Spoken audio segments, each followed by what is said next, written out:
All right, so talking about Faraday's law, Faraday, we need to understand a few things about magnetic fields and how they're produced and um, different forms of magnetic flux. Okay, so first thing, just to recap, whenever we have a charge moving through an external magnetic field, right?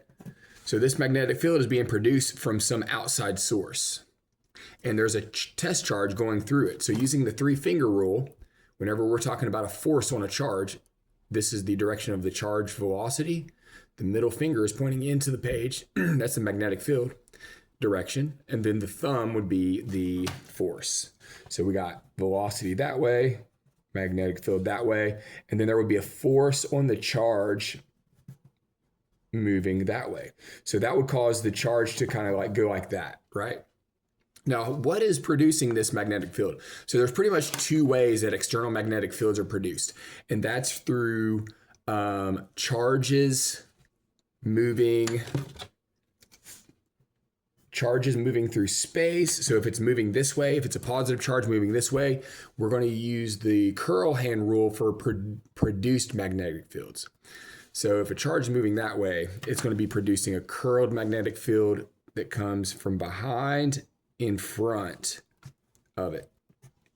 Okay, so it'd be coming behind and in front, behind and in front, and so on. Okay, now thinking about that in a conductor, right? If there's a bunch of positive charges moving this way, then we got a big magnetic field that gets produced coming around from the back, right? So it'd be like that. And you can see the farther you test, or you want to see where the magnetic field strength is, the farther away from the conductor you test, it gets weaker. But you can imagine here, right? You can imagine this magnetic field is being produced by some current carrying wire, right? Okay. All right. And so if you want to test all the way out here, right, it would be producing magnetic fields out here. Okay. So these lines would essentially, like from here, right, coming from behind, it would go all the way up and then come back down around through the page, right? And then come back around. So it'd be going into the page and then behind the page and behind the conductor. So you can see how external magnetic fields are produced. Another way that magnetic fields are produced are in magnets. So electrons are spinning. They have this thing called spin. So if an electron is spinning, so you're using the left-hand rule for a negative charge. So if the electron is spinning this way, so like this, right? That's going around the back, spinning. So it's spinning clockwise. That would produce a magnetic field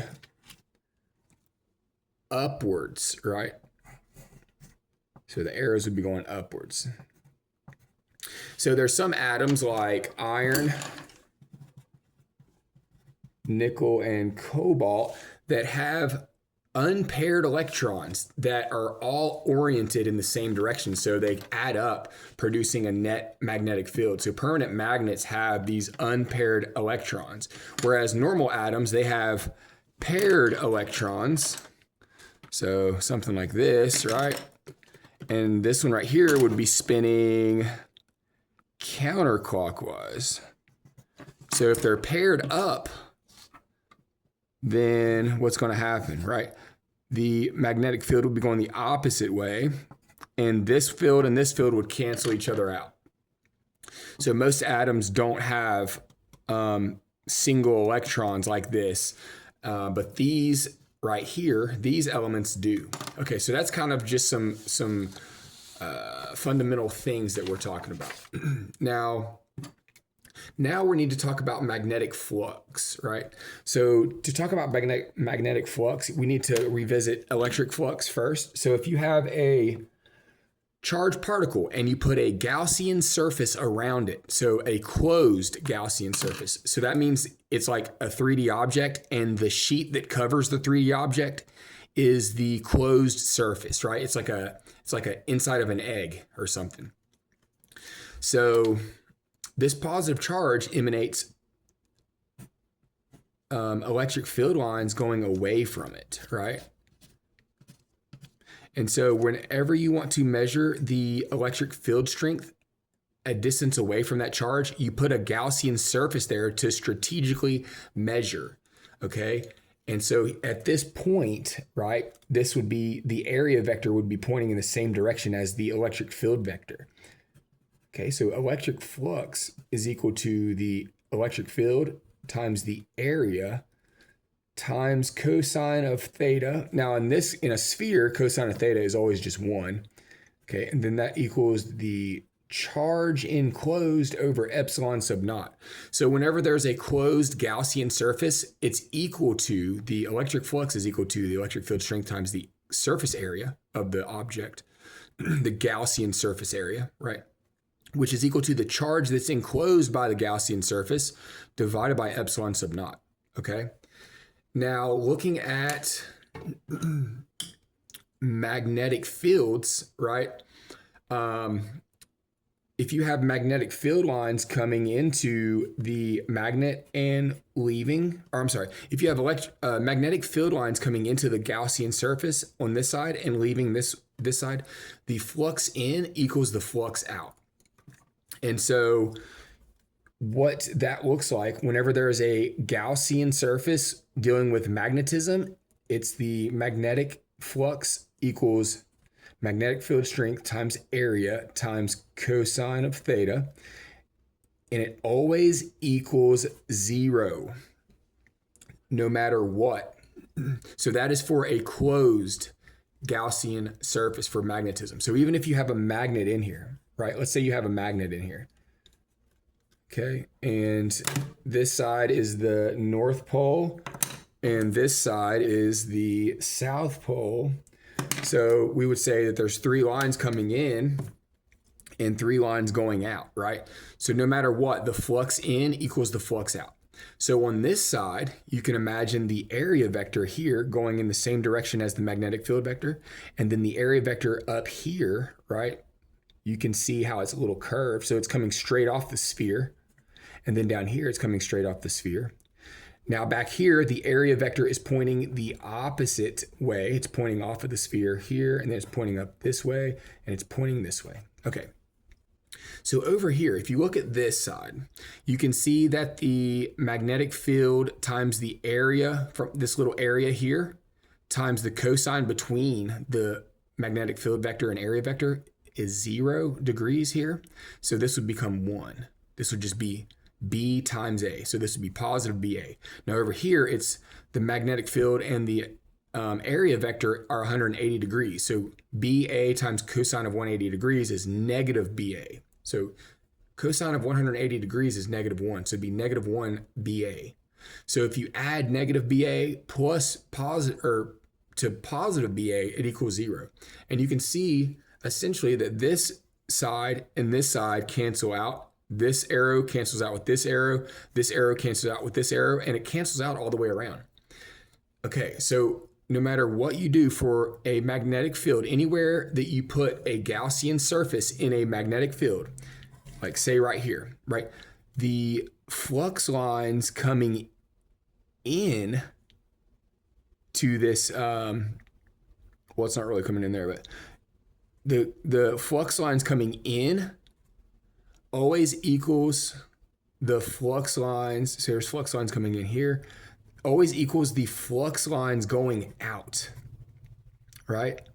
So you can see no matter where you put it, even if you put it around the magnet, as we saw over here, if you put it inside the magnet, right, there's still 3 lines or however many lines coming in go out. If you put it over here, right, you can see there's 1, 2, 3 coming in, 1, 2, 3 going out. So the flux is always equal to 0. Whereas in the electric flux, the lines are always pushing out. Okay, so now what if you have a 2D sheet? So it's not a closed surface, it's just a 2D sheet. It's not a 3D object, Gaussian surface surrounding something. It's just a two-dimensional sheet. And let's say there's electric field lines coming through it, right? Okay, so here we wouldn't have any closed, we wouldn't have any charge enclosed. We would just have the electric flux equals electric field strength times area of this sheet times cosine of theta. So here you can see that the area vector is going this way, the electric field vector is going this way, and then this would be the angle between them. Now, since this sheet is a little bit slanted, it's not going to have as much flux going through it. Now, if it stands up straight, more electric field lines pierce through it, and it has its maximum electric flux, right? Now, as this sheet comes down and gets flatter and flatter and flatter, less of these electric field lines pierce through it. Only a few of them would slice through it. So the electric flux decreases with increasing angle, right? As this area vector starts to point straight up and this angle increases, the electric field lines reduce. Now, as this area vector aligns with this electric field, that's when it reaches its max electric flux. And so that's the same thing for magnetism whenever you're dealing with a 2D surface. So you're not talking about a sheet or a closed surface. You're talking about just a portion of this surface here. And so you're not talking about this other side. You're just talking about this side only, really, with this single sheet here. So you can see here, there's the area vector, here's the magnetic field vector, and same thing. It's going to be magnetic flux equals BA cosine of theta, and it doesn't equal 0. It's going to be a non-zero number. So it's going to be some sort of number that's not 0 whenever you're dealing with a 2D sheet. And so that's important for talking about magnetic flux when you're talking about Faraday's law, because all of these examples go through two-dimensional sheets. Okay, so let's look at some examples here. I have these rings here, so they can represent a conductor in space, so a metal wire, right, that has charges in it that will move if there's a voltage, right? Otherwise, they stay stationary. Now, or it can represent, this ring could represent just empty space and just a section of empty space. But either way, it's going to create the same phenomenon. Okay, so you can imagine, right, you got magnetic field lines coming up out of the north and they go into the south, right? Now, as this magnet moves upwards through this ring, what's going to happen? So there's a 4-step process. We start with an initial magnetic field, right? The initial magnetic field would be something like this, right? 1, 2, 3. Okay, and then when this moves up, this magnet moves up, we have a new magnetic field. So it's going to be more lines are going to be piercing through this, because some of these, right, when this magnet's low, some of them miss. But as this magnet gets closer, all of these lines start to pierce through it. So we would be adding more magnetic field lines. And so what would happen, right? We would need to try to cancel those out that we just created. So the two that we just created, we would want to oppose them by inducing magnetic field lines. So this is going to be an induced magnetic field line. Now that induced magnetic field line doesn't just appear, there's something has to happen to create that. So there has to be a voltage to create a downward magnetic field. So the first magnetic field and the new magnetic field is produced by the magnet itself. The first one is produced by the magnet being here. The second one is produced by the magnet moving up and more lines piercing through here. These induced magnetic fields appear because there is a voltage that gets curled around this magnetic field. And so which way would it go to produce these opposing magnetic field lines? So we want to cancel out those two that appeared here as the magnet came up. And we want to, so what would happen is we're going to induce two magnetic field lines to try to cancel those two out. Because what the universe does is it tries to keep the same flux through an area that it started with. So using the curled finger rule, going down would be a clockwise voltage and electric field. Now, if there's a clockwise voltage and a clockwise electric field, which will always appear whether it's a conductor or empty space, if there's a conductor there, then there's charges there that will start to move because of the gradient of that electric field. And so there would be a current going with that electric field. So you can say 4 is going to be the induced voltage or the electric field. Okay. All right, so let's look at the other examples. Now let's flip the magnet, and it's going upwards.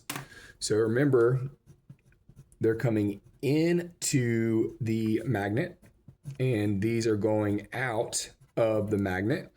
Now we're bringing this up. So what would happen, right? It would be something like this. It would be 1, 2, 3 to start with. Now this is the front, like this is the closest part of the conductor to us, of the ring to us. So it's like this is the front and this is the back of this this ring that we're talking about. So this is where we're starting. We're starting with the magnet stationary here, and there's some magnetic field lines coming down to the South Pole. Now, as this thing goes up, these lines get denser. So remember, there's some of these lines that are missing the ring, right? As this thing comes up, more magnetic field lines appear. So that would mean we would need to induce two magnetic field lines that way. Now, in order to do that, we would need counterclockwise voltage and electric field lines to create those induced magnetic field lines. All right, so now let's rearrange this magnet how we started, but we're going to be pulling it away. Okay, so you can imagine. And then it's coming into the south. Okay, so if we're pulling this away, we start with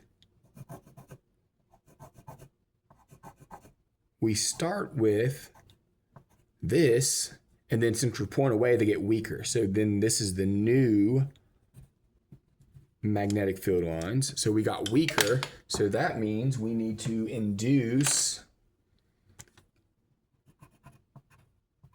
a few this way to try to add those back up to their original strength.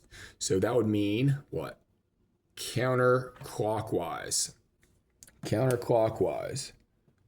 voltage and electric field. Okay, and then lastly, right, I'm not going to draw the lines this time. Pulling this away, we start going downwards, right? Okay, and as we pull this away, it gets weaker. And so what we do is we need to induce magnetic field lines downwards to strengthen it back up to its original strength. And so pointing down, that would be clockwise voltage. Okay. So let's do the same thing for a solenoid here. Okay, now let's have a north side and a south side. So remember, north side is coming out, south side is going in. Now let's move this magnet through the solenoid. So as this comes in, more magnetic field lines pierce through each one of these areas of rings. So if you can imagine just one of these rings right here, right? We're starting here. So here's the front. This is the closest part of the ring, and this is back in the back. So it would be like, we'd start like this, right? And then as this magnet comes closer through, we strengthen. We strengthen. Okay, so that means we would have to induce 3 in the opposite direction to cancel those out as this magnet comes through. And then since it's going this way, we'd be curling from the front to the back. So it would be a voltage that gets induced this way, okay, around this way. So it'd be like this. It'd be from the front to the back. And then around from the front to the back, around and down. So that would, what that would do is that would create a current that follows those electric field lines. So current would be going up that way, around, and then down this way. And that current is what is going to create these induced magnetic field lines. All right, so let's see, I'm at 22 minutes. All right, so looking at Faraday's law. Faraday's law is the induced voltage. So remember, there's no batteries in any of this. We're inducing a voltage from a changing flux, or the number of magnetic field lines through an area that's surrounded in a region of space or surrounded by a conductor. There has to be a changing magnetic field lines through an area. And that is accomplished by, it's really the change in flux, right? The negative change in flux over change in time. And so what is change in flux? Change in flux is going to be magnetic field times area times cosine of theta over time. Okay. So what this means is the magnetic field strength could change, and that would change the flux. The area of the conductor could change shape or something, and that would change the flux. And all of this changes the voltage. Or there could be a change in the cosine of theta. So if this object here starts tilting, right? So if there's, say, 1, 2, 3, 4, 5 magnetic field lines coming through here, and then over here there's still 5, but now that it's tilted, these two outer ones get missed. And so what happens is, inside of this ring, we go from 5 magnetic field lines to 3 because it starts to tilt. And there's an angle now between the area vector and the magnetic field vector. There's an angle now. And so we start to reduce the flux. So if we reduce the flux, we need to add, right? We need to add 2 more magnetic field lines in here to take it back to its original state. So in order to do that, we would need to go, the magnetic field lines we induce is always the thumb. So we would induce a voltage this way, right? That would be counterclockwise, which would be a positive voltage. So that voltage and that electric field and that current is what makes these new magnetic field lines. So this is an example of when the flux is changed due to a change in the cosine of theta. Now, what happens if there is a change in the magnetic field strength? How does that occur? The change in the magnetic field strength is what we've already seen. We got north, south. Okay. Okay, and then over here, if you can imagine, the magnet is now moving up, right? It's moved up. Okay. So now we got all these lines piercing through it. So you got lines like that. You got lines like this. So you can imagine all these lines. As this thing gets closer, more and more pierce through it, right?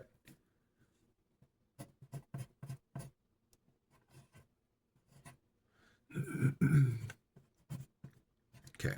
So anyways, if we're looking at this, we could say there's maybe like 2 weak ones to start with. And then as this comes up, we have maybe like 4, right? So that is going to be an increase in magnetic flux, and we would need to try to cancel some of these out. So there would be a magnetic field that we induce going the opposite direction to try to bring this back to its original state. And so since it's going downwards, it would be clockwise. Clockwise voltage would be induced to get that those magnetic field lines produced. All right, so here is sort of an abstract example. This is here's a magnetic field, right? There's 9 magnetic field lines. Now let's move this conducting ring or square ring out of the magnetic field, and you can see that the magnetic field strength in here decreases, right? There was 9 magnetic field lines. Now we're coming out of the magnetic field to where an area where the magnetic field is weaker. Actually, there is no magnetic field out here. So it's sort of like taking this magnet and shifting it horizontally so that less and less of these lines cut through this this area. So the magnetic field strength actually decreases. And so what we would do in here is we would want to create a voltage in such a way. So so these are coming out of the page. So we would have to make more come out of the page to get 9 in here. So we would need to create a voltage that goes counterclockwise now in this part to create more magnetic field lines inside of here. We would need to create a voltage and an electric field around this thing to induce 6 more magnetic field lines to match where we started. Okay, then another example, change in the area. So there's 2 examples I want to show with area changing. So here you can see 10 magnetic field lines coming up out of this ring. Now, when we pinch this into a triangle, the perimeter of this circle and the perimeter of this triangle is the same length, but we squished it in such a way that the area is much smaller here than it was here. A circle has the maximum area. The shape of a circle does. Now, when you change shapes, you can sort of, some of these magnetic field lines will sort of exit outside of this area. And so we went from 10 inside of this circle to 1, 2, 3, 4, 5, right? So we reduced them. So we would have to produce 5 more inside of here so that the area in here has the same amount of flux as we started with. So since the area changed, the flux decreased, and we would induce, right? We would induce 5 more magnetic field lines upwards. And so that would be a counterclockwise, which is a positive voltage. Okay. Now, why is this positive, right? Well, why is this positive going counterclockwise? So you can see here is magnetic flux. So if magnetic flux decreases, right? It went from 10 to 5. This what that means is magnetic flux final is 5. Remember change in magnetic flux is magnetic flux final minus a magnetic flux initial. Everything is final minus initial. So the final would be 5, the initial would be 10. So that would be -5 lines. So there's a negative sign already out in front of here. So negative times the change in magnetic flux here is a negative. So it'd be a negative times a negative would make the voltage positive. And a positive voltage is counterclockwise. And a positive voltage is going to induce more magnetic field lines. Okay. Now, let's look at this. Here's an example where area is changing by the bar sliding. So it has a velocity. So you can see in this area here, right? Remember, this is the conductive ring. This is where charges will flow, right? Because these are open. So charges aren't going to flow down here. They have nowhere to go. So as this bar moves this way, right? Starting here, moving this way, you can see how the current still flows, right? There's still charges pushing around here. The area is going to increase. It's going to go from a small area to a large area. And so there are going to be more magnetic field lines that appear within this area, right? So there's going to be an increase in flux. So what would we need to do to take it back to its original 9? So we have 18 here. We started with 9. So we would need to do this, right? We would need to create opposing magnetic field lines pushing the opposite way so that the flux in this area was small, now it's big. We want there to still be 9 magnetic field lines. So we would push 9 in the opposite direction. And so that means that since we're inducing magnetic field lines into the page, the voltage would be clockwise. Okay? Clockwise. And so if that's a conducting wire, then current would be flowing with the voltage direction, and which is the electric field direction. So here's an example where the change in magnetic flux is the final is bigger. So here we had 18 is the final and 9 was the initial. So we have +9. So magnetic flux is +9. So here it's going to be negative times +9 equals -9. So that means that the induced voltage would be -9 in this example. And since it's negative, remember clockwise voltage is a negative voltage. So that just shows you a little bit of a relationship there. Now, let me do this. So here's how we relate power and magnetic field and voltage and force together. Okay. So we start here, right? We start with this bar stationary. It has a length of L. Okay. Now from here to here is our initial length. And then we change from here to here, right? So that's the final length. So you can see that from here to here, that is change in X. It's essentially X final minus X initial. You're just left with this. Okay. So what do we know about this relationship? We know that velocity of the bar, velocity is equal to change in position over change in time. So it's distance over time. So we can say change in X is equal to V times delta T. So that's something to keep in mind. All right, so I'm just going to go ahead and do this. So here's our formula that we've been talking about. Induced voltage equals negative change in magnetic flux over change in time.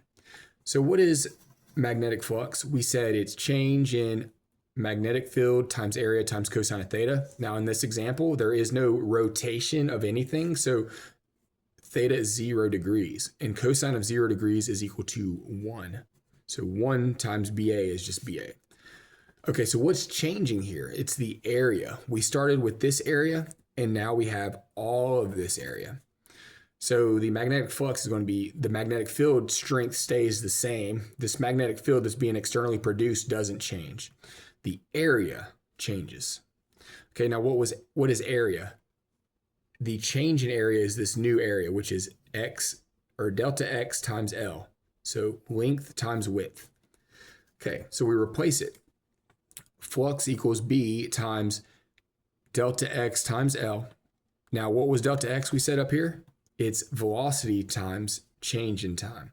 So we're replacing that there. We got magnetic flux equals B times V delta TL.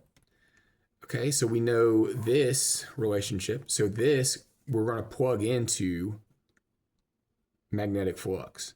So it's going to be, instead of negative delta magnetic flux, it's going to be negative B V delta. There's the delta sign now. Delta T times L over delta T. So delta T's cancel out. And we got induced voltage equals negative BLV. All right, so there is that relationship. Now, side note, what is current? Remember, current is voltage over resistance, but we don't have any batteries here. Remember, we're dealing with induced voltage. So the voltage that's getting produced is from change in flux through the area. Okay, so it'd be epsilon sub naught over R. Okay. Power is equal to force times velocity. Okay, now force is this right here. Force is the thing pushing this bar. So there's some sort of outside force pushing this bar this way. So we got the applied force is what we called it. Applied force pushing this way. Now using the 3-finger rule, you got velocity of the charges that are in this conducting wire, right? When this isn't moving, the charges are stationary. Now, as this whole bar moves, all the charges within this bar have a velocity because they're moving this way. And then there is a force, right? Which way would the force be? Okay, the force would actually be, okay, the velocity is going this way with my index finger. Middle finger is the magnetic field upwards, and the thumb is pointing down. So there would be a force, a magnetic force pushing the charges this way as they move with the bar. So there would be a Lorentz force this way. Now that force applied has the same strength as this magnetic force. And remember what the magnetic force was. It's ILB for a moving bar through a magnetic field, a moving conducting wire. So down here, power equals force applied times velocity of the bar, and force applied is equal to the magnetic force. So we can say that F is ILB times V. Now what was I? I said I is epsilon sub naught, or I'm sorry, that's whatever symbol that's, I forget what symbol that is. Over R. It just means voltage over R. So that's what I is. I is voltage over R. Okay, and then times LB right here, times V. Now, what is E? We said right here. It's negative BLV. So we're doing the absolute value of it here. So we replace that with BLV over R, and then we got LB. So you can see there's two B's, there's two L's, and there's two V's, and there's an R.